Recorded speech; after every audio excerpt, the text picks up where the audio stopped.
आदरणीय प्रधानाध्यापक महोदय, शिक्षकगण, गार्जियंस और यहाँ पर उपस्थित हमारे स्कूल के सभी भाइयों बहनों को मैं रवि, जो क्लास 10वीं का छात्र हूँ, आप सभी का हार्दिक अभिनंदन और स्वागत करता हूँ।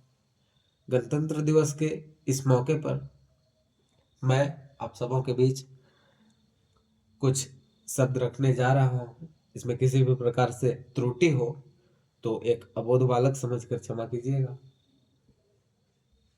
जैसा कि हम सभी जानते हैं कि आज ही के दिन यानी कि 26 जनवरी को ही सन 1950 में हमारा संविधान लागू हुआ था।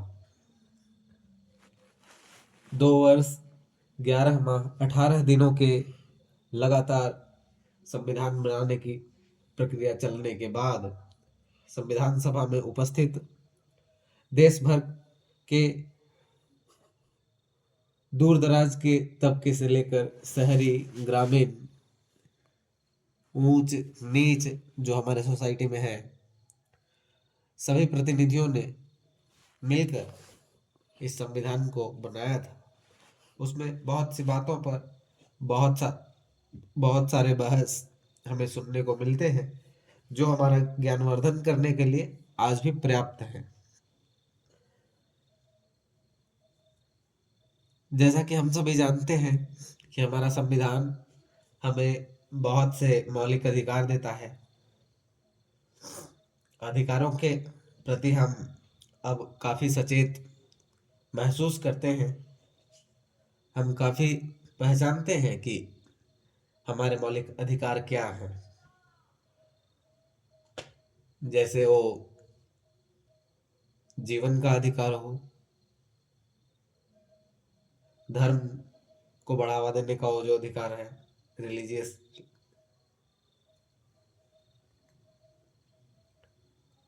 तो जिस तरह से हम अधिकारों के प्रति सचेत हैं तो हमें यह चाहिए कि हम अब कर्तव्यों के प्रति भी सतर्कता बरतें, कर्तव्यों को भी तवज्जो दें।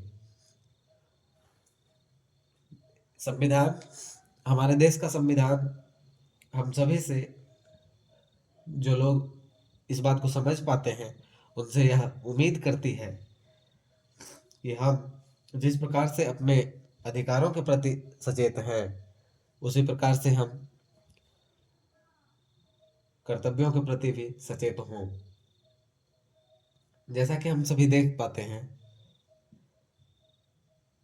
कि आजकल बहुत से छोटे छोटे बच्चे जो बहुत नए उम्र के होते हैं, जीवन का उनको कोई अनुभव नहीं होता है, उनको नहीं पता होता है कि समाज क्या है और किस प्रकार से यह चलता है, हमें क्या करना चाहिए और क्या नहीं करना चाहिए। उनमें एक उन्माद सा होता है जिसके कारण वो भटक जाते हैं।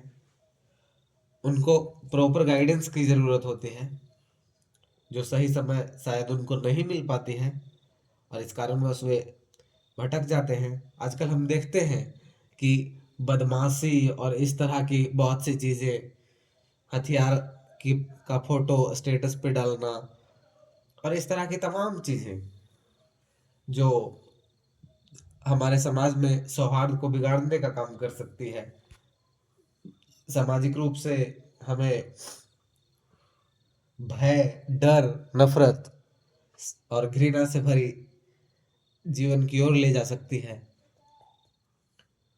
तो हमें चाहिए कि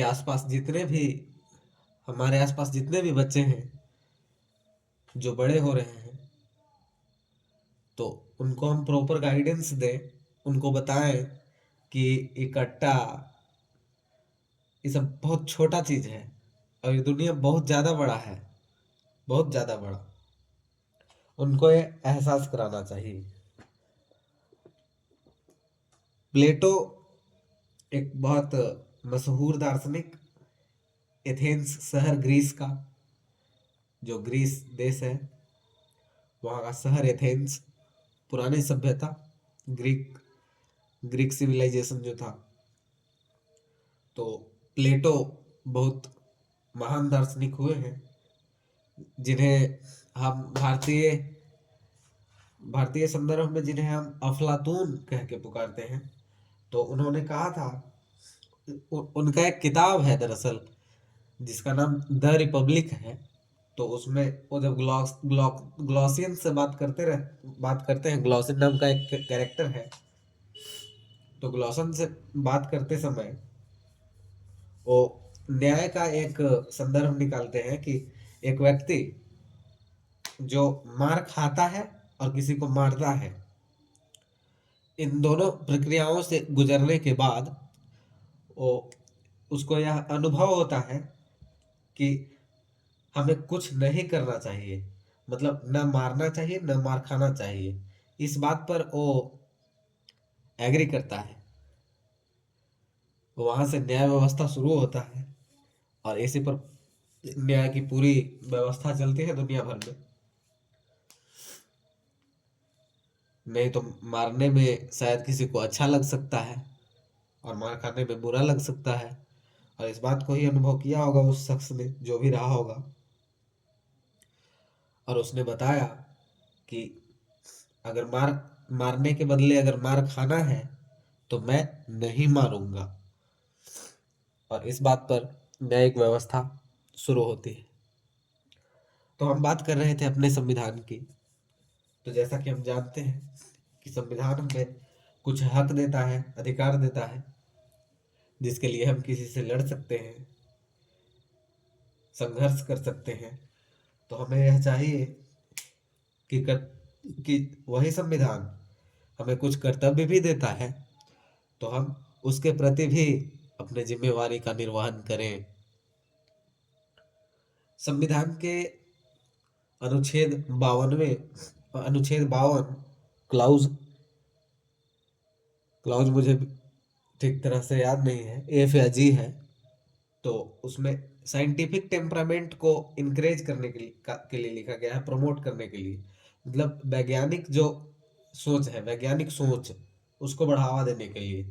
पाखंडवाद जो है, आडंबर, जो हमारे देश भर में पूरी तरह से व्याप्त है, और उस पर अब तो राजनीति भी बहुत तेज हो गई है। खैर, धार्मिक मामलों पर तो राजनीति होती ही रही है हमारे देश में शुरुआत से ही, लेकिन अब यह और भी तेज हो गई है। तो हमें हमें इस ट्रेंड में जाने से पहले उसके बाहर एकांत में दिमाग को रखकर और सभी चीजों को देखकर, उनको ऑब्जर्व करके हमें यह सीखना चाहिए, हमें यह जान लेना चाहिए कि यह दरअसल है क्या। देखिए, बेशक ये किसी भी प्रकार से सहायक तो है नहीं। धार्मिक उन्माद किसी भी समाज के लिए बिल्कुल भी शोभनीय घटना नहीं है।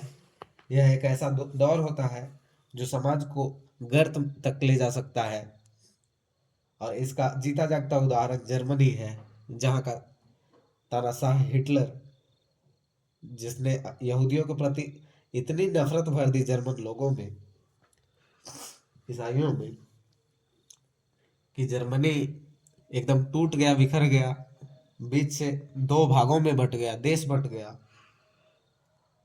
और हम खुद जर्मनी का उदाहरण क्या लें, हम खुद अपने देश में देख लें। जब हमारा देश आज़ाद हुआ तो उस समय तक धार्मिक चीज़ें इतनी ज़्यादा तेज हो चुकी थी कि हमारा देश धार्मिक आधार पर दो भागों में बट गया। एक तरफ मुस्लिम्स और दूसरी तरफ बच गया वो सारा भारत। भारत शुरू से ही कॉस्मोपॉलिटन सोसाइटी रहा है। कॉस्मोपॉलिटन सोसाइटी कहने का मतलब है जहाँ जहाँ एक से अधिक, दो से अधिक या उससे भी अधिक कल्चर के लोग रहते हैं। कल्चर मतलब संस्कृति, एक से ज़्यादा संस्कृति के लोग रहते हैं। भारतीय सभ्यता भारत का जो सबसे पुराना सभ्यता है, भारतीय सभ्यता जो है, हड़प्पा जो सभ्यता है, सिंधु घाटी सभ्यता जिसे हम कहते हैं, तो उस सभ्यता में अभी तक जितने भी खोज हुए हैं उसमें जो बरी करने का जो प्रोसेस है, मतलब कि दफन करने का जो दफन करने या जलाने का जो वो प्रोसेस होता है, तो उसमें अभी तक चार अलग अलग तरह की एविडेंसेस, यानी कि एविडेंस हमें मिलते हैं, जो आर्कोलॉजिकल सर्वे ऑफ इंडिया ने अब तक हमें उपलब्ध कराए हैं। तो इन सभी चीज़ों से हमें पता चलता है कि भारत एक कॉस्मोपॉलिटन सोसाइटी रहा है। एक से ज़्यादा संस्कृति को लोगों ने टॉलरेट किया है, आपसी सौहार्द बनाकर रखा है, भाईचारा बनाकर रखा है। हम सभी सदियों से तमाम विभिन्नताओं के बावजूद एक साथ रहते आ रहे हैं, एक दूसरे के सुख दुख के भागीदार बनते आ रहे हैं। हमें यह चाहिए कि हम आगे भी इस भाईचारे को बरकरार रखें।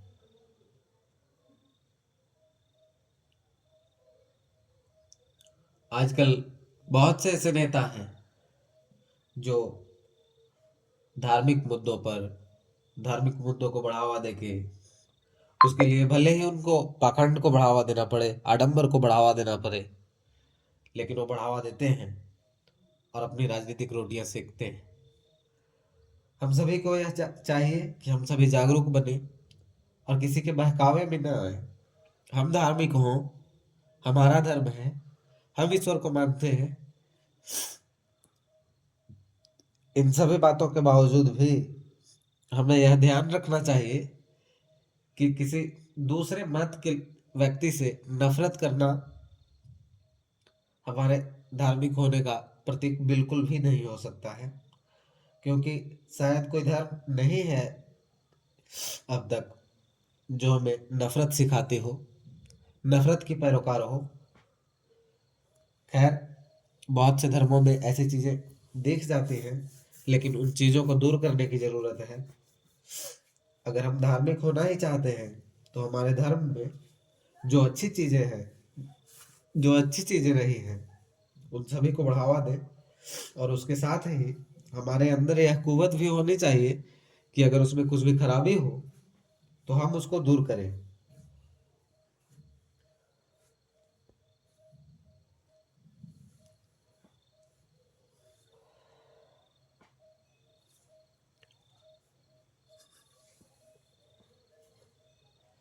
हम सभी छात्र हैं,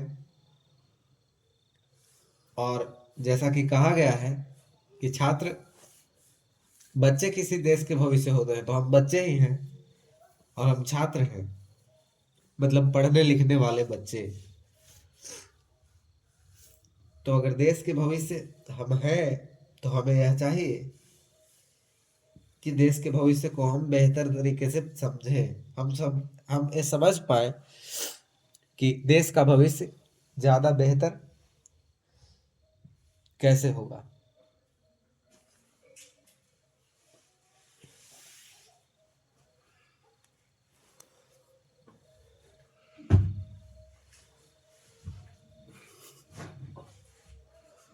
इसके लिए जरूरी है कि हम किसी भी प्रकार के पूर्वाग्रहों से दूर हटकर अस्थाई दिमाग से सब कुछ सोच सके। और अभी तो हम बच्चे हैं, तो हम ज़्यादा से ज़्यादा इन सभी चीज़ों को पढ़ें और समझने की कोशिश करें, और जो बेहतर लगे, जो सिर्फ व्यक्तिगत रूप से हमारे लिए बेहतर ना होकर जो समाज के लिए बेहतर हो, हम उस पथ पर चलें और देश की तरक्की में भागीदार बने। हमारा देश अभी तक डेवलपिंग कंट्री से डेवलप्ड कंट्री नहीं बन पाया है। यह सपना एक सपना है। बहुत सी जो हमारे देश ने बेहद तरक्की की है। अभी अभी हमने चंद्रयान 2 लॉन्च किया है। चंद्रयान 3 हमने लॉन्च किया है। और क्या टेक्नोलॉजी हमने डेवलप कर ली है इसी साल, जिससे कि हम अमेरिका और रसिया जैसे देशों की बराबरी कर सकेंगे और हम अपना खुद का स्पेस स्टेशन बना सकेंगे। कुछ चीजें हैं जिन पर हम गर्व कर सकें, लेकिन बहुत सी चीजें ऐसी भी हैं, कुरीति है, जातिवाद है, धर्मवाद है, ऊंच नीच, भेदभाव, नफरत, बहुत सी चीजें हैं जिन्हें हमें दूर करना है। इन सभी बातों के साथ मैं अपना वक्तव्य यहीं समाप्त करता हूँ। धन्यवाद। जय हिंद।